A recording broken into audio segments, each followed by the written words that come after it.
There's an old saying, folks.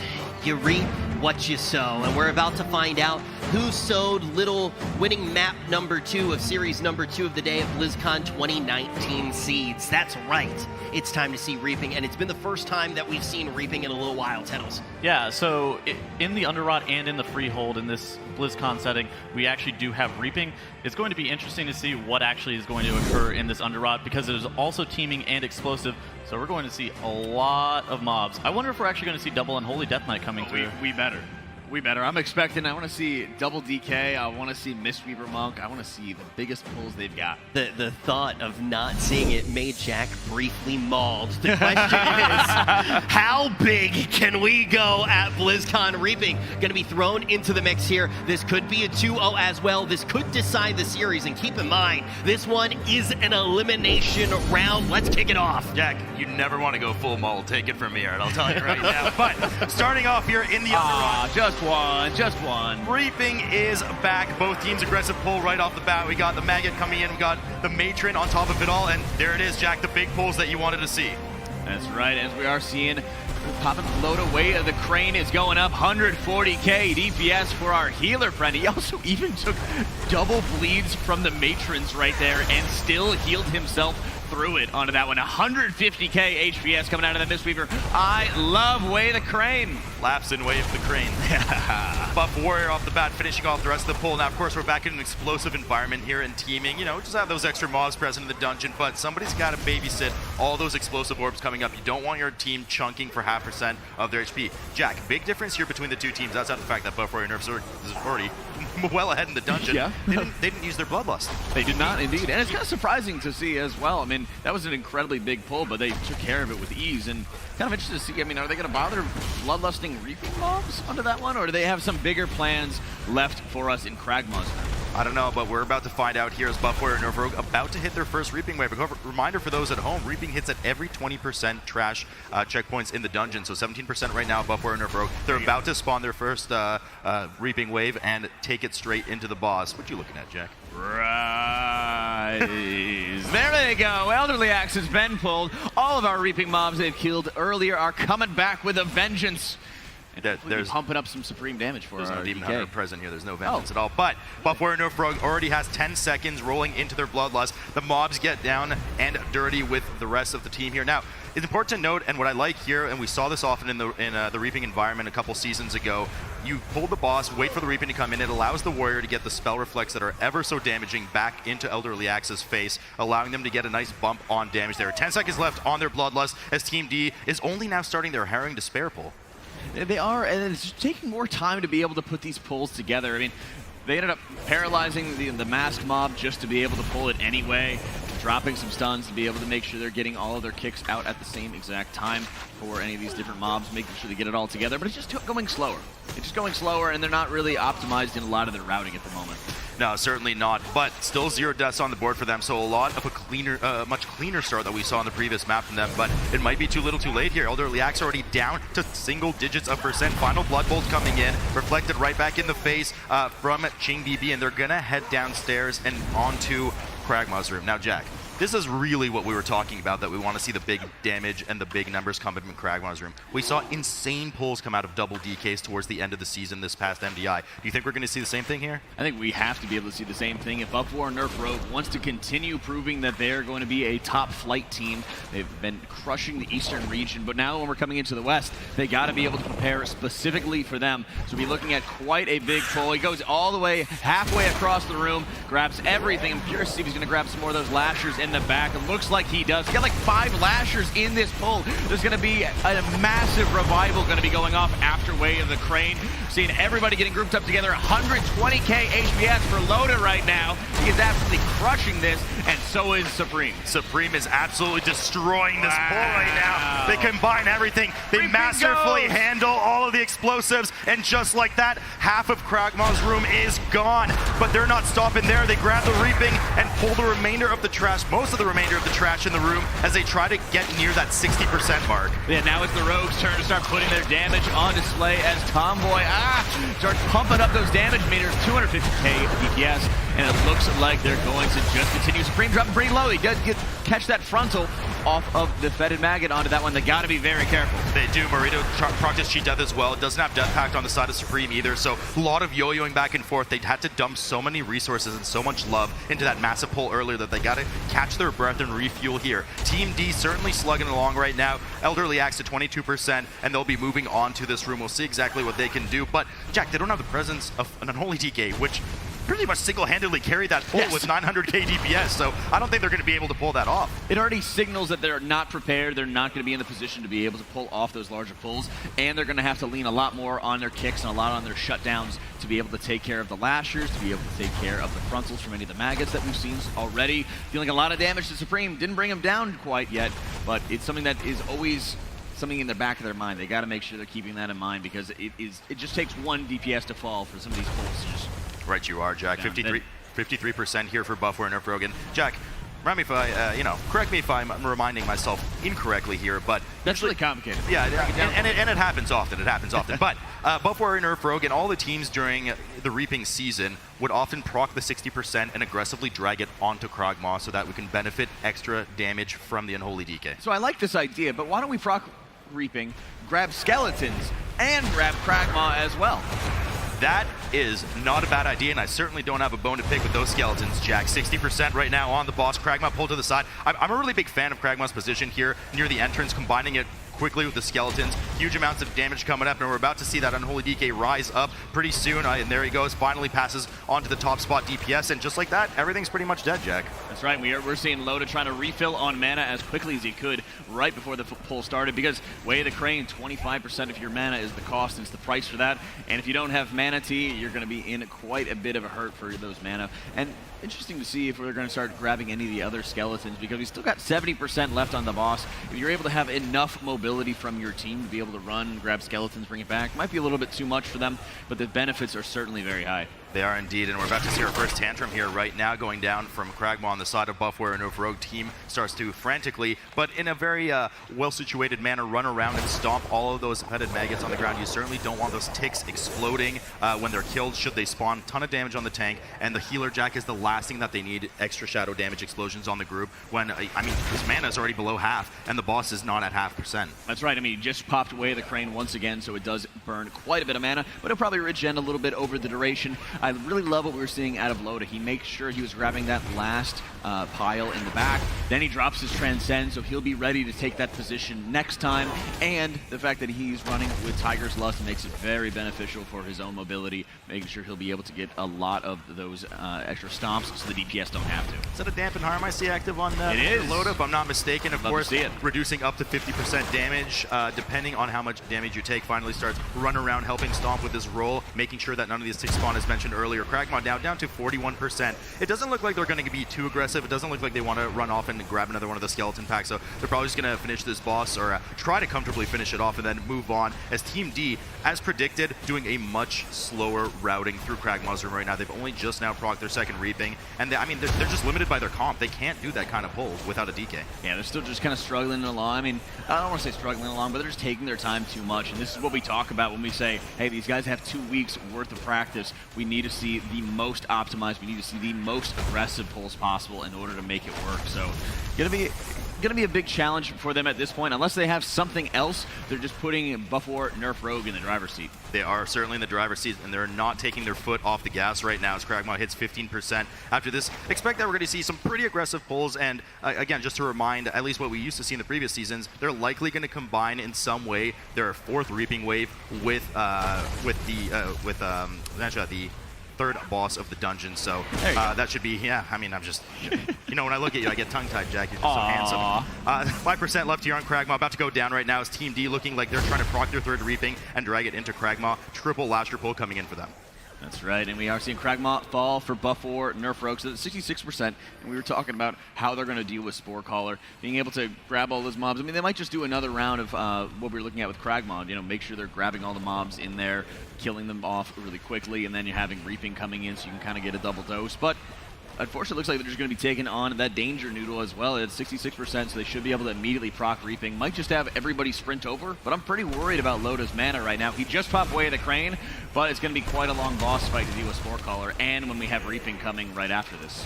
Yeah, so it was nice to see, you know, that kind of coordination, stealthing past that menacing Macaroni and then grabbing everything together and then bringing it right on top of it and cleaving it down, making sure that it's well interrupted. Buff Warrior Nerf Rogue here, just shy of 80%, okay. Perfectly calculated, and they're going to use the final two callers in the distance there, the Defilers that you can see off screen that have the skull and the X mark above their head. Those are going to be used to fuel that fourth Reaping wave into the boss.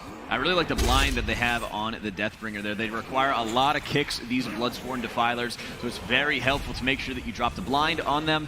Maybe you have the Rogue refresh after that point to make sure that you're not having to deal with any of the additional ads being spawned, have to deal with the Wicked Frenzy, which absolutely trucks tanks. It's a lot less stress onto the group, and I love how they're spreading out the kind of the pulls the requirements onto that one. Because once Reaping spawns from those Defilers, it makes it a lot easier to kill off the Death Frenzy. Yeah, and honestly, it's not really the most dangerous mob solo, as you said. So they're handling, they're kind of front loading a lot of the difficulty with the pull here, handling these two Defilers, excellent coordination and interrupts. It requires 2 melee interrupts per caster, 1 for the Shadow Bolt volley, and of course 1 for that Withering Curse, making sure that they stomp out all of these mushrooms, despite Xancha being a fun guy in this. Big revival coming in. You gotta love the revival. The one use you get out of it happens right here. Hey, they got another really big use when they grabbed 5 Lashers in and they had to be dispelling everybody all at once, plus Reaping coming into the picture. It really does work out quite well with Reaping, especially when you're having more trash coming in. But they have to really watch a lot of the dispels onto Ching because it's going to be trucking him, and Lowtech's only going to have 1 available. So if they stack up too high, they refresh too early, you could really hit him hard. You know what I miss most about Reaping? Everything? Well, yes, but also the raging Rigatoni just gliding across the screen, coming in menacingly along the ground. Reaping goes down finally for Buff Warrior Nerf Rogue. Their penultimate Reaping wave has been handled quite masterfully on top of Spore Caller Xancha as they make sure to position the shockwaves and, of course, the upheavals, eliminating as many of these mushrooms as possible. As you mentioned, Jack, we don't have Revival anymore. We have 1 Dispel if really needed, but we've got to get rid of those mushrooms. That's right, so they do a good job to make sure they're grabbing a couple extra here and there, putting a lot of the pressure onto Lota so that he's going to be able to pop his Fortifying Brew, get some extra damage reduction on top of that. And it really is like the latter half of the instance that you really start seeing Diffuse Magic becoming a lot better, but having Dampen Harm is so strong for Kragma. Yeah, Dampen Harm is quite a lovely tool to have. They kind of split the room right now, and I mean, there's not mushroom left between the front and the back here, so they're going to have to use that shockwave from the tank in the front side, but they do have emergency tools available. If they miss some mushrooms outside of just the Dispel, you can pre-AMS Anti-Magic Shell from the DK. We have, of course, the pre-cloaks that can come in from the Rogue, so they are quite stacked from a comp perspective and are able to handle this boss with any emergencies. That's right. Team D, on the other hand, is at 20% left onto Kragma as we're about to get another tantrum for them. Still, no deaths just yet. They're at 65% onto the trash, but it's just slow and steady isn't winning this race. No, it's not. And finally, we see it. A tantrum the size that Tettles throws when he finds out that Starfall does not get buffed. You hate to see it, but there he goes. Kragma now down to 15%. Spore Caller Xancha 12% here, and Buff Warrior Nerf Rogue will still need that remaining 17%. And then we're going to see, of course, that final Reaping wave drag down into that kind of teleport to the final boss room, cleaving it all together there. They do have their Bloodlust available. Likely that's what they're saving it for. That's right, and of course they are not Night Elves onto this one. They're taking advantage of those Arcane Torrents for the next set of skeletons that they will have. It'll be very interesting to start looking at that as they do have to be able to grab those skeletons. I'm kind of curious as to what they're going to start going after onto this one, because ideally you're at 17% left on trash. You'd love to be able to do this in just one big go. But some of the noodles that are going to be in your way, some of the other obstructions that are available to you, you have teaming as well, so there's another one that's spawning right on top of them once they get into this pull. It's just more of like a frustration because you really want to be able to grab it into those last 2 Defilers at the end, or the Corruptors at the end. They actually grab a Corrupt on top. This is actually a really dangerous pull here. They got to interrupt the Noodle. They have to interrupt the Defiler ×2. They have a Death Speaker in there on top of it. They have a Corruptor completely displacing them non-stop right now. This is a very scary pull. It's a very scary pull, but they know that they have enough mobs to be able to very quickly kill them from the Unholy DK side and they're going to be able to heal it from Lotus side with Way of the Crane. The more mobs they have, it's okay if there's a lot of damage going on to that, and they just got Revival back if there were too many of those noodle casts going through. So it's in many cases, I think it's a big relief for them to be able to have that level of a pull ready. Certainly, and they're now perfectly at that 96%. Jump. All they need are the final two corruptors, excuse me, here, right in front of the door, which will of course give access to the final boss, the Unbound Abomination, and they will combine that 5th and final Reaping Wave with it. Of course, Reaping, some dungeons you're able to kind of, you know, skip that last Reaping Wave by doing the boss first. Not the case here in Underrot. I liked how Supreme ended up saving his Army of the Dead. He could have been using it onto that previous pull with all the skeletons, but he rightfully saved it for the last boss because he will be able to get a ton of damage out with it going into it. We have Reaping available, Bloodlust available, everyone's cooldowns are just about to come back. And while I like that they have this pause to be able to get themselves ready for the final boss, I also kind of don't like this pull at all because it's just so slow. You're only pulling 4% of your trash and you're taking 2 minutes to do it. Yeah, no, it takes a while, but typically it's what everyone does on live. I don't know. That's Maybe, the problem is, yeah, it's like it's so difficult to shut down because you're not Night Elves, because you're not able to Shadow Meld off the effect of any of the noodles that are coming around. So it's just a tough way to make it more efficient. And I think that this dungeon's also pretty ripe for some better innovation. Right you are, Mr. Jack. Finally, at the last boss, we've arrived here on the side of Buffware and Nerf Rogue. Here comes all of the Reaping on top of the boss. Bloodlust indeed pulled, as we alluded to earlier. Supreme is about to go nuts on damage in just a moment. All CDs are being popped, and that Reaping Wave is just helping fuel more single target into the Unbound Abomination. Oh, all the mobs are gone. 600k going up for Supreme as he's full of runic power and absolutely pumping that energy bar from the Unbound Abomination onto that one. And of course, this boss does not take regular damage. It instead fills up his energy bar. He'll start spawning some small bloods, and then the Titan Keeper Hezro will be assisting you in killing them off. What a nice young man that man is. Now, Team D on the side, you know, we were commenting that they're moving too slow through the dungeon. On top of it now, they just had a full team wipe.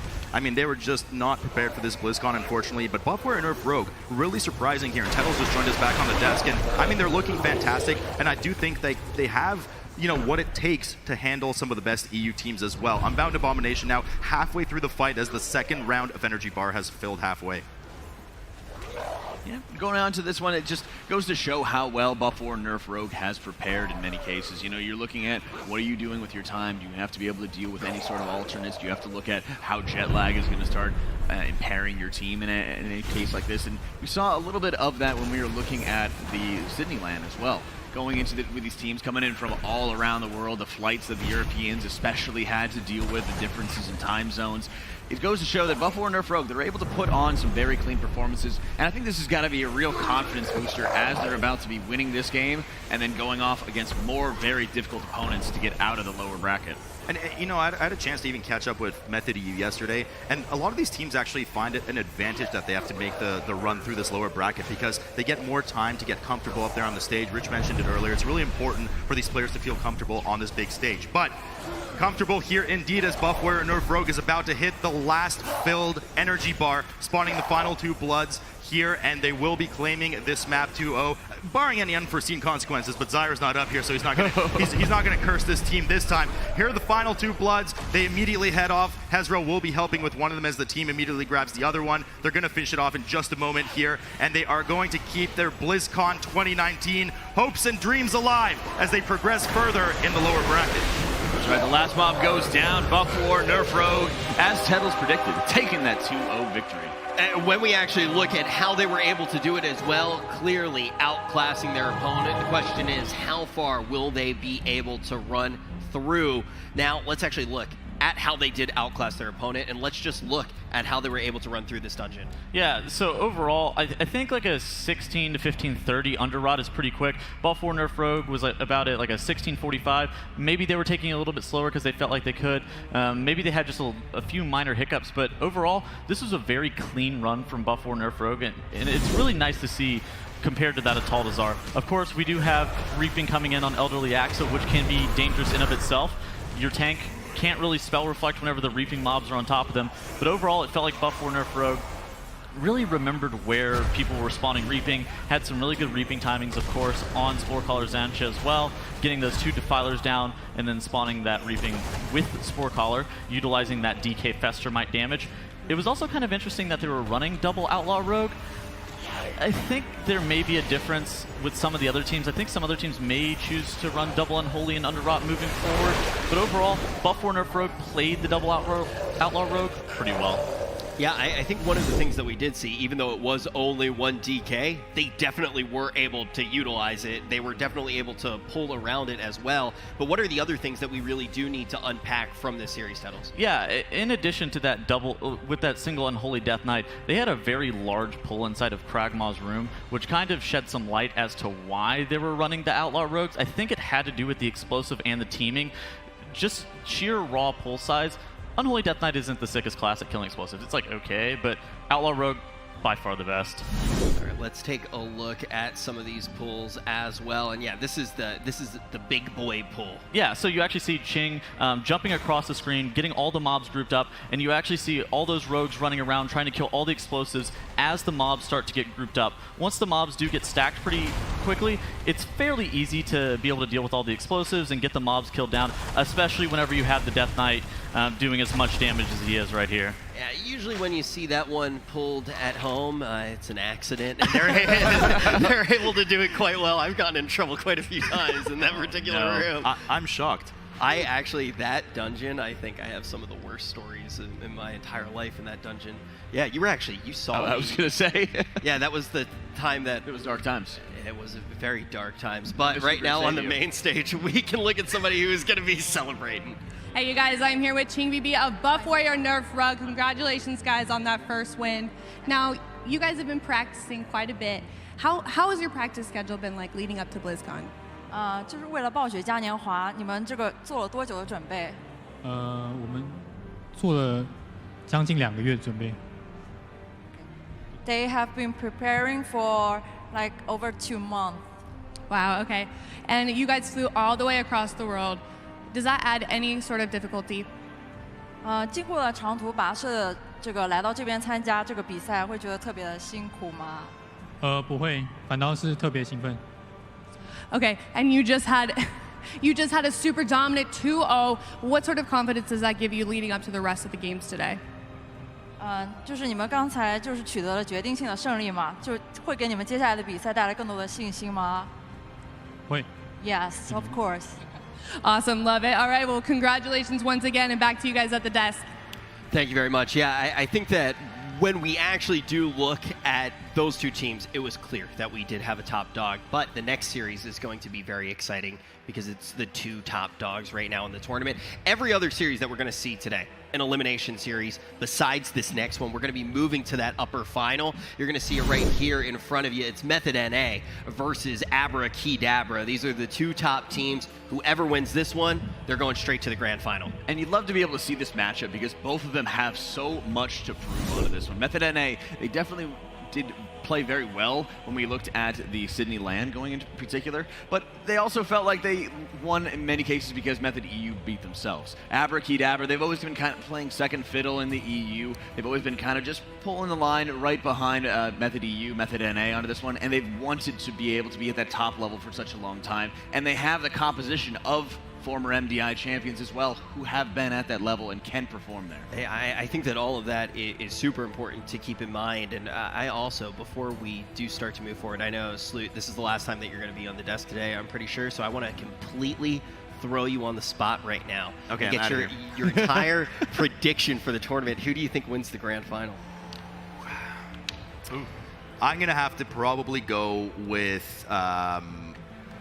I'll give a softer answer. I think whoever wins between these two teams, I think takes the whole tournament. I think that's a very fair thing to say. And guys, we're very close to finding out who is going to take this one. You don't want to go anywhere. This is going to be the matchup to figure out who goes to the grand final. These are the two top teams who have already secured getting the top 3 at this tournament. Who is going to get the best seats in the house? We're going to find out after this. Method NA going up against Abracadabra.